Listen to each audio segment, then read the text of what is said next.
Study 109. The unasked question was always structural.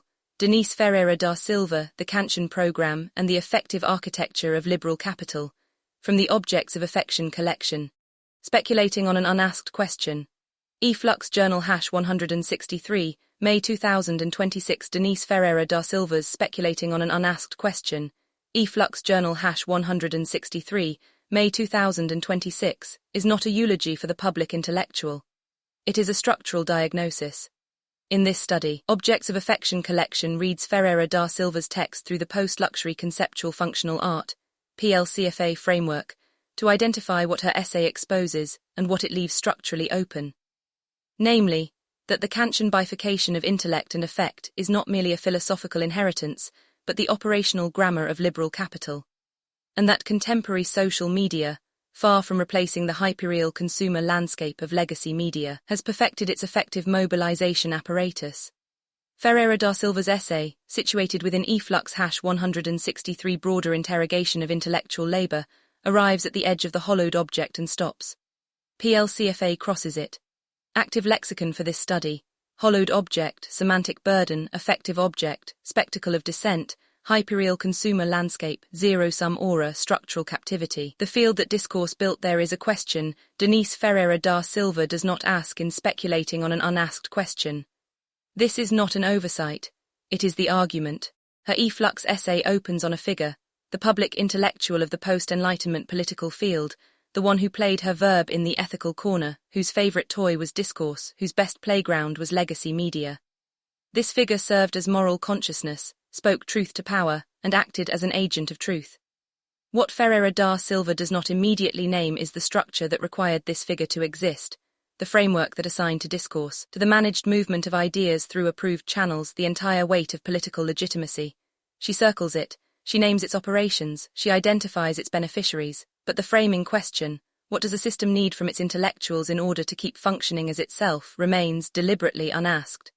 The Post-Luxury Conceptual Functional Art framework names it directly: structural captivity. The intellectual in the liberal post-Enlightenment order was never free to critique the structure from outside it. The intellectual was constituted by the structure.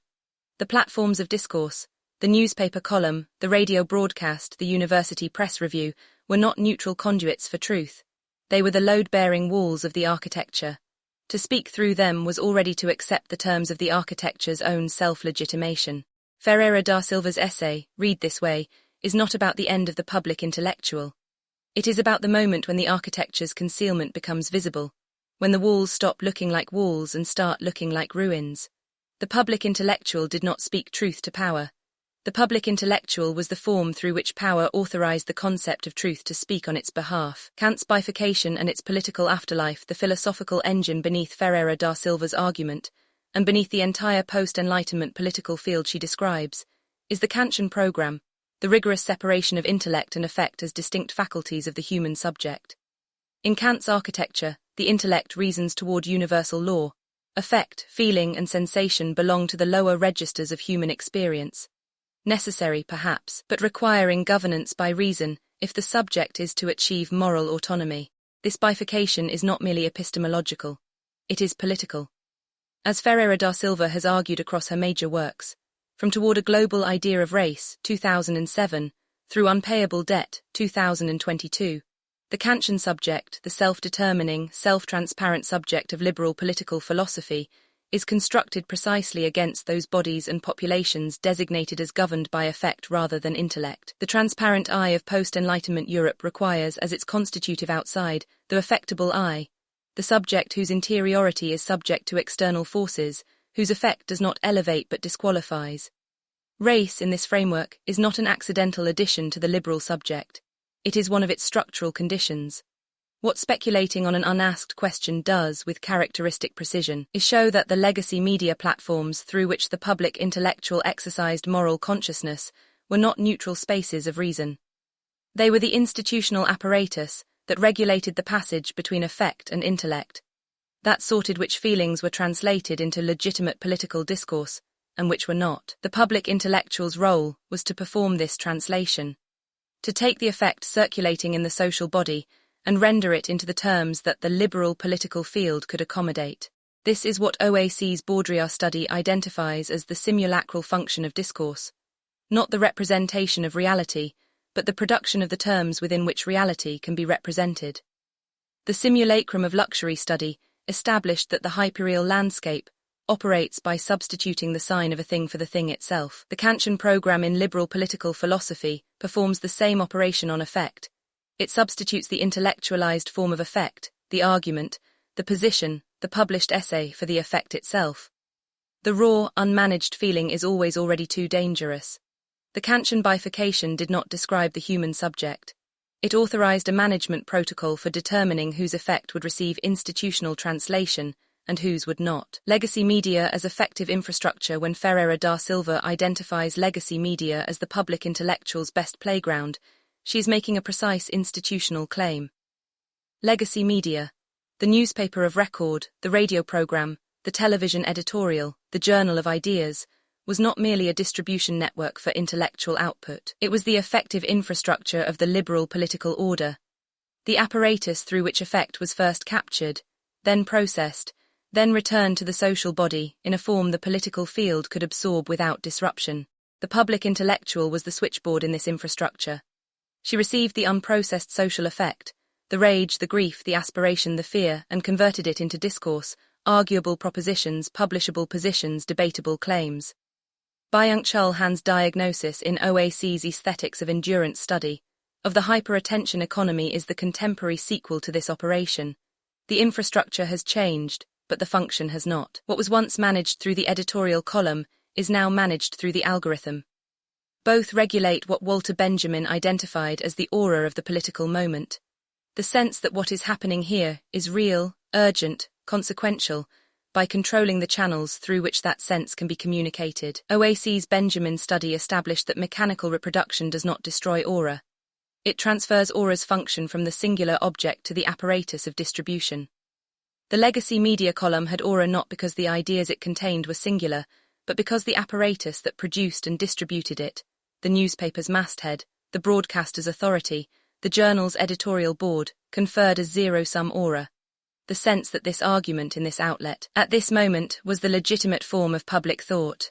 What Ferreira da Silva identifies in her essay is the exhaustion of this transfer. Legacy media no longer commands the auratic authority to convert effect into legitimate discourse. The infrastructure has not disappeared, it has been hollowed. The masthead remains, the transfer function is broken. Legacy media was not a forum for ideas, it was a conversion mechanism. The apparatus that translated social effect into the forms of argument the liberal political field could safely accommodate. Social media and the perfection of effective capture, the error made by most critics of the attention economy, is to treat social media as a replacement for legacy media. A degraded, accelerated, defocused version of the same function. This is the reading that produces anxious calls for return to long-form discourse, to editorial gatekeeping, to the slow deliberation of the public intellectual. What Ferreira da Silva's essay, Read Against the PLCFA Framework, reveals is that social media is not a replacement. It is perfection. Social media does not merely accelerate the effective capture that legacy media performed, it removes the translation step. The public intellectual was required because the Kantian program mandated that effect pass through the form of intellect before it could enter the political field. Social media eliminates this requirement. Effect enters the political field directly, immediately, and at scale, without the bottleneck of the public intellectual's conversion function. This is the unasked question that Ferreira da Silva circles. If social media has removed the need for the public intellectual as effective translator, what does the hyperreal consumer landscape, the system that still requires effect to serve capital, do with the raw effect now circulating without institutional mediation? The answer, confirmed by 5 years of social media political economy, is, it captures it at the source. The attention economy does not simply commodify attention. It commodifies effect before it has been rendered into arguable form. The effective object, the post, the image, the viral outrage, the trending grief, is not a degraded discourse. It is effect productively retained in its pre-intellectual state, where it generates the maximum extractable value for the platform and for the political formations the platform serves. Guy Debord's spectacle identified the condition in which social life itself becomes a collection of spectacles, representations that have severed their connection to living experience. OAC's Debord study established that the spectacle of dissent is the specific form the spectacle takes when it captures resistance, the moment when dissent itself becomes a product, a brand, a content category. Ferreira da Silva's diagnosis of the public intellectual's obsolescence is, in PLCFA terms, the story of how the spectacle of dissent absorbed the entire apparatus of the public intellectual, the essay, the argument, the moral position as content. Social media did not kill the public intellectual by displacing discourse. It killed the public intellectual by making the translation step, the conversion of effect into arguable form, structurally unnecessary and economically irrelevant. The Kantian program as capital infrastructure, the deepest structural argument in Ferreira da Silva's corpus, not stated directly in the efflux essay but audible beneath it, is that the Kantian program is not merely philosophical. It is a capital infrastructure. The bifurcation of intellect and effect authorized a specific economy of value. Intellectual labor commands compensation, recognition, and institutional legitimacy. Affective labor, the care work, the domestic work, the community-sustaining work, is designated as natural, pre-political, and therefore largely uncompensated. This is not an accident of the Kantian inheritance. It is its design. The public intellectual in this economy was compensated not merely for the quality of her ideas, but for performing the specific function of converting unproductive effect into productive discourse. Her labor was, in Gregory Cholet's terms, the dark matter of the political field, the invisible labor that made the visible stars of ideology legible. OAC's Cholet study established that dark matter is not marginal to the system. It is the gravitational force that holds the system's visible objects in their orbits. The public intellectual was dark matter made visible, the conversion labor that the system required but could not fully acknowledge without exposing the architecture it was designed to conceal. When social media eliminates the conversion step, it does not free itself from capital. It delivers effect directly to capital without the cost of intellectual mediation. The platform extracts value from unprocessed data at a fraction of the cost that legacy media paid for its managed translation. This is what the labor density framework identifies as the critical distinction. The PLCFA object embeds labor so densely, so specifically, and so irreversibly that it resists extraction. The social media post has zero labor density. It is produced instantly, consumed instantly, and replaced instantly. Its effective charge is real, but its material resistance is nil. The semantic burden of the public intellectual's essay, the accumulated responsibility of the text to mean something that outlasts its moment, was precisely what capital found expensive. The post has no semantic burden. It is designed to expire, and in its designed expiration, it produces the maximum extractable effective value for the platforms that host it. The Kantian program was not just a philosophy. It was the original contract between intellectual labor and liberal capital, a contract that social media has now renegotiated at the expense of the intellectual and the profit of the platform. The Gramsci problem and the organic intellectual. Ferreira da Silva's efflux essay is illustrated with a photograph of Antonio Gramsci. Not incidentally. Gramsci's concept of the organic intellectual, the figure who emerges from within a class or social formation to articulate its worldview, represents the post-Enlightenment political field's most sophisticated attempt to theorize an intellectual function that is not merely in service of the dominant class. But the Gramscian organic intellectual is still subject to the Kantian program's fundamental requirement that effect be translated into arguable, publishable, institutional form before it can exercise political force. The organic intellectual of the working class still speaks through newspapers, manifestos, and party congresses. The architecture of the liberal political field absorbs the organic intellectual the same way it absorbs all intellectual labor, by requiring the conversion of effect into discourse as the price of political legibility. What Ferreira da Silva's unasked question opens toward is the possibility, and the crisis, of an intellectual function that does not accept this toll. The affirmation of raciality's constitutive role in the post-Enlightenment subject is not merely an intellectual position to be debated. It is a structural claim about who the architecture was built to serve and who it was built to exclude. Gayatri Spivak's formulation, "Can the subaltern speak?" names the same problem from a different angle. The architecture of legitimate discourse is itself one of the mechanisms of subaltern constitution. To speak through the architecture is already to have been partially absorbed by it. In PLCFA terms, this is the structural captivity of the intellectual function, the condition in which the tools available for critique are themselves products of the structure being critiqued. Ferreira da Silva's response, across her film practice, her relational artwork, and her poetical reading collaborations with Valentina Desideri, is to seek forms of knowledge production that operate outside the requirement of conversion. That seeks what she has called, after Sylvia Wynter, a representation that is not prisoner to the structure's terms. The organic intellectual was still required to pay the Kantian toll, to convert class effect into publishable discourse before it could enter the political field. The architecture collected its fee regardless of whose effect was being processed. The affectable I and the post-luxury object Ferreira da Silva's concept of the affectable I, the subject designated by the liberal political architecture as governed by effect rather than intellect, and therefore ineligible for full political subjecthood, has a precise structural parallel in the PLCFA critique of the hollowed object.